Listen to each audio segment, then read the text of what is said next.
línea del texto de Platón con el que va a complementar la alegoría del sol y la alegoría de la caverna para darnos a entender de qué se trata ese mundo inteligible o ese otro mundo que es fundamento de este mundo sensible del que todos tenemos una percepción constante. Platón propone que tracemos una línea y que esa línea a su vez la podamos ir marcando transversalmente. La línea tiene dos instancias de lectura. Por un lado, podemos leer la cuestión ontológica, es decir, todo lo que tiene que ver con aquello que en el mundo es y su manera de ser en el mundo, su manera de existir en algún punto, y del otro lado toda la cuestión epistémica, es decir, cómo se toma conocimiento, ¿sí?, de todo eso que en el mundo existe. A su vez, la línea está graduada, va desde la completa ignorancia en el lado epistémico al conocimiento de la verdad absoluta o un conocimiento pleno, y va desde aquellas existencias que tienen un menor grado de realidad a aquellas existencias que tienen un mayor grado de realidad en el plano ontológico. Bien, a su vez se van correspondiendo cada uno de los niveles en su existencia ontológica y en sus posibilidades epistémicas. Por debajo de la línea tenemos en el nivel más inferior de existencia las imágenes, que son una copia degradada, ¿sí?, de los animales y de los objetos. Acá tenemos las sombras, las imágenes, las representaciones, ¿sí? Esto tendría una existencia inferior porque depende para existir de los objetos y todas las cuestiones que tienen existencia física, ¿no es cierto? Los animales, los objetos, etc. Si lo miramos desde el plano epistemológico, las imágenes, de ellas podemos hacer ciertas conjeturas. La palabra en griego es casía, viene de icon, que es ícono, ¿no es cierto? Podemos hacer cierta conjetura respecto de las imágenes, pero nunca vamos a tener un conocimiento certero de ellas. Así como de los objetos y los animales podemos tener cierta creencia o confianza, ¿sí? El término griego que está aquí abajo es la pistis, cierta creencia o confianza respecto de ellas, pero dado que son, su existencia ontológica no es plena, no tienen una realidad completa, sino que están en constante transformación y a su vez son una copia de otro tipo de realidad, el conocimiento que tenemos de ellos tampoco lo va a ser en sentido pleno.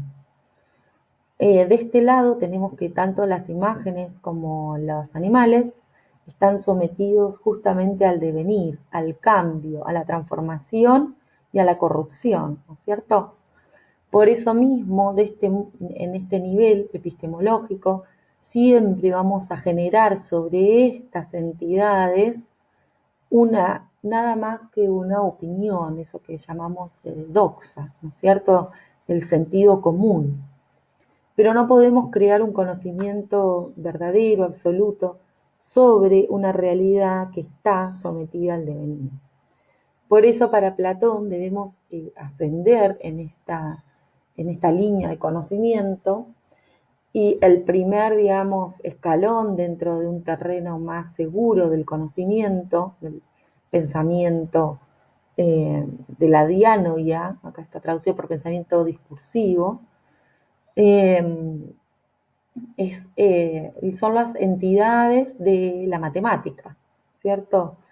De la geometría, de de las ciencias exactas de su tiempo, para Platón estas permiten un nivel superior de conocimiento porque se desprenden, dejan de lado, no es que se desprenden en un sentido de depender, sino que nos acercan a un conocimiento más abstracto, se desprenden de la realidad material, la dejan de lado y permiten acceder a un conocimiento más abstracto. ¿Mm?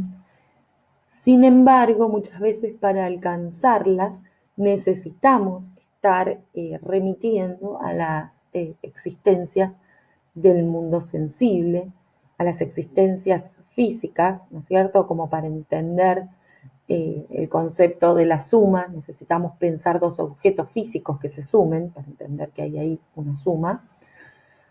Por eso no sería un pensamiento, no permitiría todavía un conocimiento o una intelección eh, de una verdad absoluta, sino que aún estamos en algún punto dependientes o atados a ese mundo sensible, ¿no es cierto? Que estaría por acá, por debajo de la línea, en esta idea de lo que deviene y lo que es opinable. Sin embargo, Platón nos propone que a través de la dialéctica podemos ascender, ¿no es cierto?, y tomar conocimiento de las ideas morales, de las ideas que habitan en ese mundo inteligible y los comprendemos a través de la intelección. Desarrollamos una capacidad superior de aprendizaje, de conocimiento, perdón, que es el nous, ¿no es cierto? eh, nos permiten justamente esta intelección de ese mundo inteligible. Acá tendríamos entonces estas realidades o estas existencias que ya no dependen de cuestiones físicas y concretas para existir y no están sometidas al devenir, porque son en sí mismas esencias, la usía, la esencia justamente de este otro mundo y además son esencias en sí mismas, algo que por ahí a veces es un poco extraño o alejado de nuestra manera de pensar para comprender, pero a lo que Platón pretende llevarnos para liberarnos justamente de este mundo material, de cambio, corrupción, degeneración, y poder acceder a este mundo inteligible que nos libera de la opinión y nos acerca a un conocimiento absoluto de las esencias, que en el grado supremo son las ideas de ese mundo de inteligible, ¿no es cierto? Bien, hasta aquí entonces la alegoría de la línea que viene justamente a complementar esa ascensión, esa graduación que hay de la ignorancia al saber absoluto y de las existencias de menor realidad a las existencias de mayor realidad.